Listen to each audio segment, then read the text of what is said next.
Hello everyone, welcome to Anime No Mi, and thank you for joining us for another One Piece video. In today's video, we're going to be adding on to a previous video that we made about spoilers in the upcoming chapter for 1048 of the One Piece manga. Please keep in mind that these may not be all of the leaks that are released for chapter 1048, so we might come back for another installment, and we also have to have you understand that these are only leaks and we don't have all the information. So we're excited about what new stuff we have to share, but before we dive into all of this new juicy gossip, if you're new to the channel, we'd be absolutely honored if you consider leaving us a like or even subscribing with a comment letting us know what you thought of the video. It really helps us out and motivates us to make more content. And if you'd like to help us out in a bigger way, consider sharing the video with a friend. But without further ado, let's get into the video. So friends, at the beginning of chapter 1048, we're going to start with Momonosuke still trying to move Onigashima out of the way to prevent Luffy's attack from reaching the island and possibly destroying it and all the lives that are inside. But his attempt is still failing because the island just seems to be too big for him to get it moving. During the fight, Kaido transforms into a fire dragon with a new technique that he introduces this chapter. Now, we don't have the official name of the technique yet, but it seems like it is called something like the Great Flaming Fire Dragon. As the name implies, Kaido's body becomes covered in flames, allowing him to emit a great wave of heat around his body, being able to melt almost anything he comes near with great ease. To show what he can do while facing off against Luffy, Kaido reaches out and touches the horn of Onigashima's skeleton with his body, and this causes the bones that form that large skeleton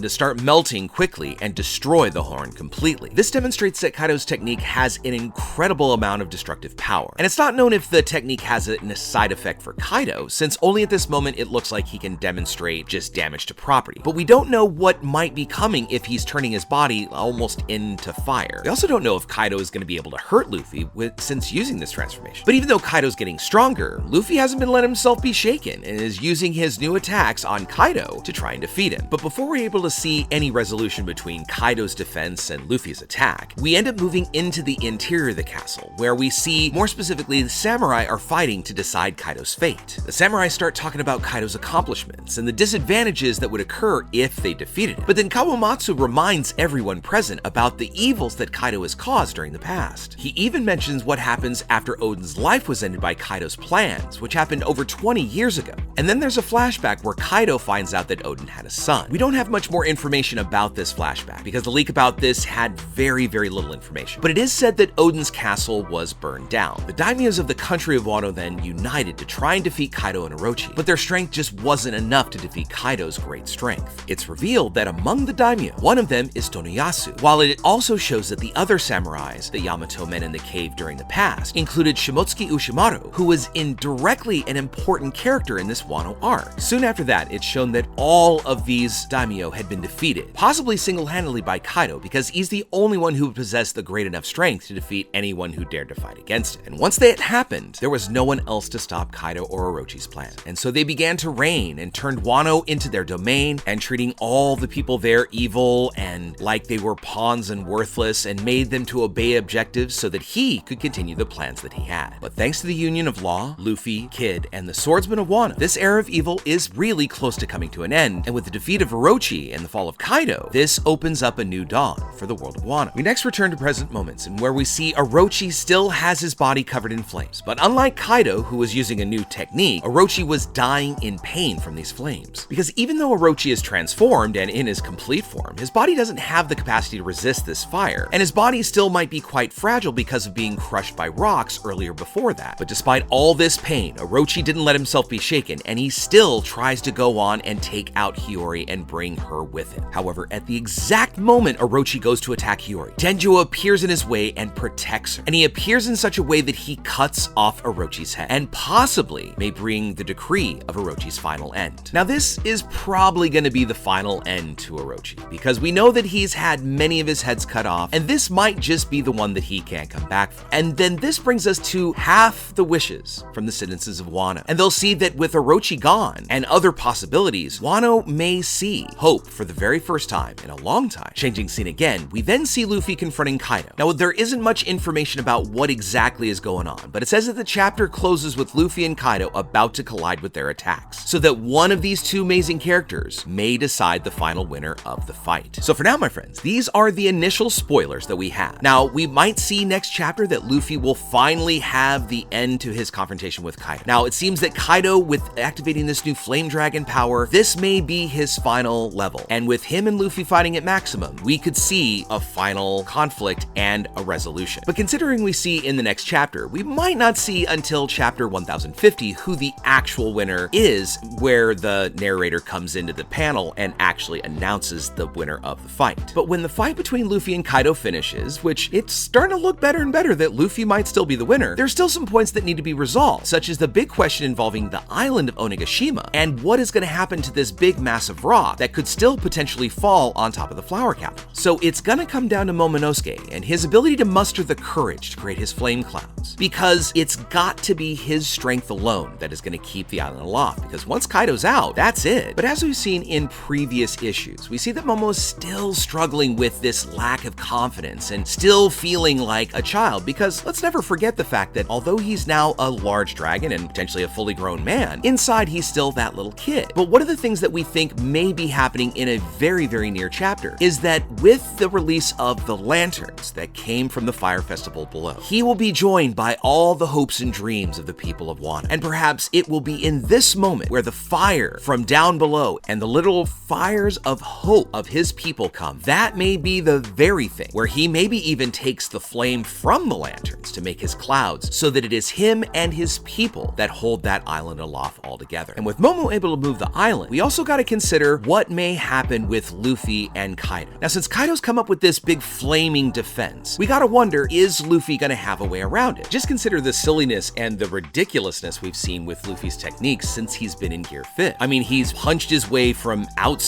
inside of Kaido. He's grabbed lightning and spun around it as if it was like a pole. He's lifted up the ground to reflect Kaido's attacks back. So with this flame, is it going to be another thing that he's able to just manipulate and isn't going to hurt him? I mean, it could be fire against the fire of the sun, so it may kind of cancel out. But also, we can't forget the fact that this is a much stronger technique from Kaido. So this may be that awakening, or that something, that little last level where Kaido may again have the ability to hurt Luffy. Not only that, but this technique could end up having some undue strain on Kaido, and maybe sort of a last and final salvo that he has. That one last card that he's pulled from up his sleeve that could potentially save him. Because no matter what the external or other factors are, Kaido would not want to let the new generation of pirates defeat. And he would do his best to defeat Luffy before he loses his strength and finally has to give up. So we will absolutely see Kaido's last vestige of strength and that last do or die move. But then again, Luffy still might demonstrate that his energy is renewed and is just bringing those drums of liberation. So if Kaido ends up getting taken down and Orochi is actually dead for the final time, we could finally see where Wano is going to be able to move in a new direction, and also our crew might be able to finally move on from Wano to their next destination. But other than that, my friends, those are the leaks that we have right now, and we look forward to seeing what comes up in the chapter. But with this, let us know what you think in the comments. Do you think that there's gonna be some other big kind of fight? Or do you think it might be 1050 where we finally see an end to our overall conflict? And finally, what do you think is gonna be the motivation that Momo needs to hold the island up? Like I said, let us know in the comments below. So as we close out, my friends, I want to thank you so much for watching the video until the very end. Make sure you comment on any themes or ideas that you'd like to see in future videos. And also, since you made it this far, give us a like as you head out to take on the rest of your day. Hope to see you all in our next video, and let's keep sailing this giant sea together. Take care.